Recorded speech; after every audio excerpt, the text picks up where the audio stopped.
the sound of hearts breaking all around the world. She's becoming a royal rock star. And then everything changed. There's a hierarchy of the family. You know, there's leaking, but there's also planting of stories. There was a war against Meghan to suit other people's agendas. It's about hatred. It's about race. It's a dirty game. Prince Harry and Meghan Markle? They're like a modern-day fairy tale, but with a twist. Think drama, scandal, and a Netflix documentary spilling all the tea. Get ready for some jaw-dropping moments and shocking truths that'll make you question everything you thought you knew about royalty. So, want to dive into this wild royal ride? A year since Prince Harry and Meghan Markle's crazy Netflix reality show, Harry and Meghan, hit the screens. Remember the 6-part series where they dug deep into every episode, uncovering all the lies they told? Ever heard about Meghan Markle's miscarriage story? It's like a game of telephone with all these different versions floating around. First, she's changing Archie's diaper, then she's giving a house tour, and next thing you know, they're sipping cocktails. Talk about mixed signals. And then there's all this chatter about their parenting. While they're off gallivanting around the world, people are wondering where their kids are. Some say they're not even real. Are they with a nanny, or are we just imagining them? It's all pretty confusing, don't you think? So, where are the kiddos? That's the big question, right? If you've been keeping up with my videos, you'd know Harry and Meghan have a habit of ditching the little ones when they go on their trips.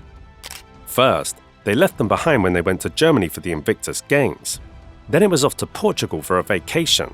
And after that, New York for a mental health event with Project Healthy Minds. Now on to another one of their crazy stories. So, check this out. In the first episode of their Netflix show, Harry and Meghan drop a story about how they first met. Supposedly, Harry saw Meghan in a Snapchat video complete with a dog filter. Classic Meghan, right? They started emailing each other, and boom, love was in the air. But hold on a sec. In court, they spilled the beans to the authors of Finding Freedom. Apparently, they were set up on a blind date at Soho House's Dean Street spot. According to the book, they hit it off big time during a 3-hour hangout. So, what's the real deal? Did they connect through Snapchat or a blind date? And what's up with all this talk about Instagram stalking? It's like they're playing a game of romantic roulette. In episode 2 of their Netflix series, Harry and Meghan tried to paint a picture of Meghan's upbringing, suggesting that her mother, Doria, played a significant role in raising her. They even visit Meghan's old school, where Doria talks about a network of women who helped raise Meghan. Meghan actually lived with her father from the age of 9 until college. Her father footed the bill for her private school and college education, despite Meghan later claiming she put herself through college. Now, Meghan mentions her parents co-parenting well, but let's be real. Her father was the primary caregiver. She even refers to herself as a daddy's girl. Yet they conveniently gloss over this fact and try to make it seem like Doria has always been in the picture. But where was Doria during those crucial years? It's like there's a gap in the story. And let's talk about Meghan's first wedding. Her father sold his Facebook shares to fund it, yet Meghan didn't lift a finger to help with his medical bills. Court documents reveal that Meghan had cut ties with her father before the royal wedding drama even began, so painting her father as a deadbeat in the Netflix series seems a bit unfair, doesn't it? In episode 3, Meghan stirred up some controversy by calling their official engagement interview an orchestrated reality TV moment that was rehearsed. She claimed they weren't allowed to tell their story during the interview, suggesting that they were silenced by the royal family. However, this narrative doesn't quite add up. Harry quickly interjected, saying they've never been asked about their story, contradicting Meghan's assertion. Michelle Hussein, who interviewed them in 2017, confirmed that they were indeed asked to do the interview, and Kensington Palace stated that Meghan specifically chose Hussein and was clear about what she would and wouldn't discuss. Journalist Emily Andrews also pointed out the discrepancy, highlighting Meghan's interesting observation about the interview being rehearsed. In episode 4, Harry and Meghan play the sympathy card, trying to convince viewers that they were oppressed by living in Nottingham Cottage. They complain about the small size and low ceilings, suggesting that the royal family gave them the short end of the stick. But hold up, Nottingham Cottage might sound humble, but it's still on palace grounds. Harry even claims he didn't know who lived there before him, joking that they must have been short because of the low ceilings. But come on, Harry, William and Catherine lived there before you, and they're not exactly hobbits. Harry lived there himself before Meghan came into the picture. If the ceilings were such a hassle, why didn't he mention it then? It's all a bit laughable, really. Oprah even visited Nottingham Cottage and couldn't believe their complaints.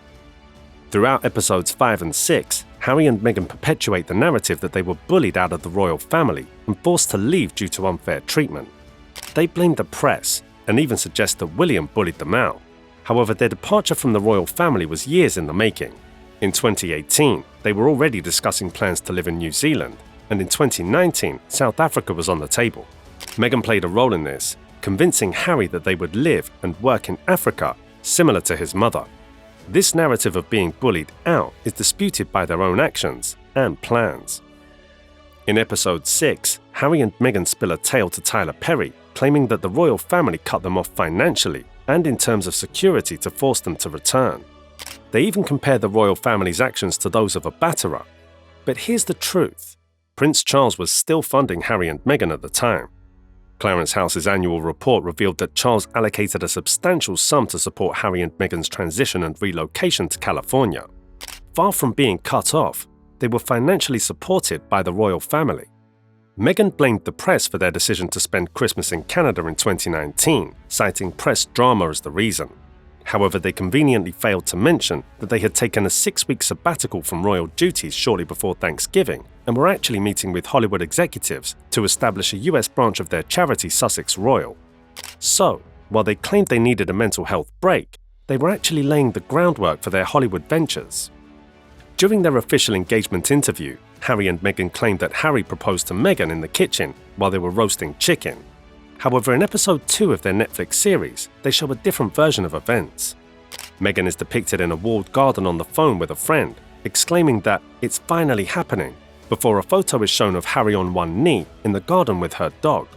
This contradicts their previous account of the proposal taking place in the kitchen, raising questions about the accuracy of their story.